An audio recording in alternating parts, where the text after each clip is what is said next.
Tak se podívejme, co píše nošovický Sputnik News tentokrát.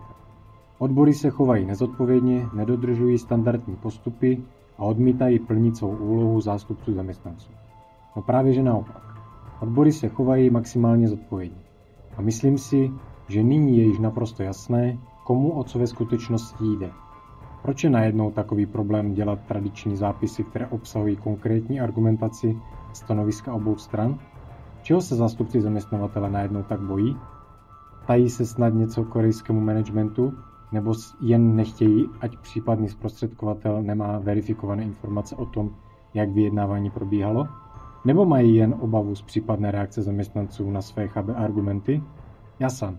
Mnohem výhodnější je tradiční zápisy neudělat, hodit zavadějící oznam na firemní portál a doufat, že IQ našich kolegů je u bodu mrazu. Prý pokud odbory nezmění názor, obrátí se zástupci společnosti na zprostředkovatele co nejdříve. Tak to je další výstřel do tmy, jelikož obrátit se na zprostředkovatele lze nejdříve po 60 dnech od samotného předání návrhu kolektivky. To je prostě zákon a ten se chtě nechtě musí dodržovat. Pak tu máme nějakou tabulku, alá máte moc, tak ještě část své výplaty vraťte.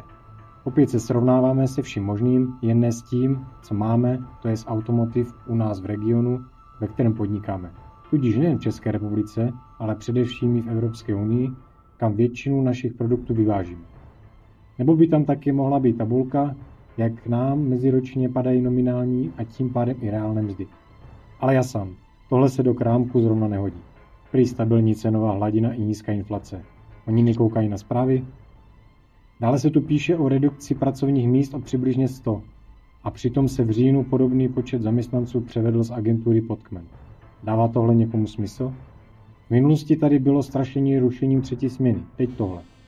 K tomu jde říci jen jedno. Raději být propuštěn v úvozovkách bohatý s odstupným než chudý a bez odstupného.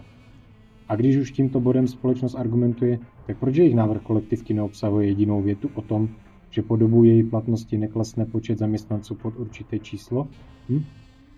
Co se mimořádného bonusu za historický zisk společnosti týče, tak prý nemáme nárok, protože se musí platit vývoj a pokuty za nesplnění emisních cílů. No a zaměstnanci v korejských továrnách se snad finančně podílet na vývoji nemusí? Tam nemusí myslet na budoucnost nás všech? Veškeré naše zisky se vyvádějí mimo Českou republiku i Evropskou unii a v Koreji si pak z toho vyplácejí krásné bonusy. To je jako fér? A s těma pokutama to samé. Ty se mají platit za všechny Hyundai prodávané v Evropské unii, tedy i za ty, co nevyrábíme u nás v Nošovicích. V lednu má v Bruselu zasedat předmětná komise a třeba ještě i dojde k nějaké úpravě ohledně emisních cílů. Případné ušetřené finance vyčleněné na pokuty se snad pak rozdělí do výplat našich zaměstnanců? Odpověď myslím známe všichni. A další choulostivá věc. Nevyplacení bonusu za plán.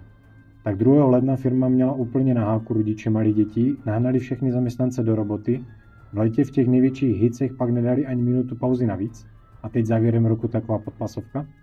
No však jen ať to zkusí. Nicméně dlužno dodat, že prozatím při stanovených prostojích počtu zbývajících pracovních dní a rychlosti UPH se plán splní, jak bylo avizováno již dříve. To je na chlup přesně. Ještě tu máme i zrušení ustanovení řešení odstupného v případě dlouhodobé ztráty zdravotní způsobilosti. Prý změna zákona. Ano, k tomu nejspíše dojde.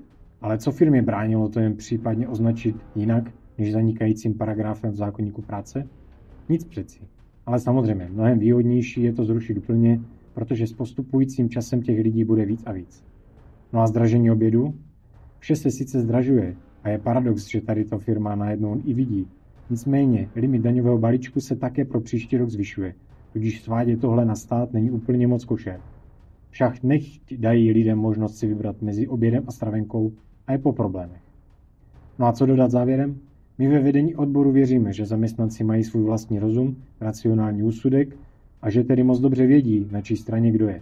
S vámi v tom nejsme sami, s námi v tom nejste sami.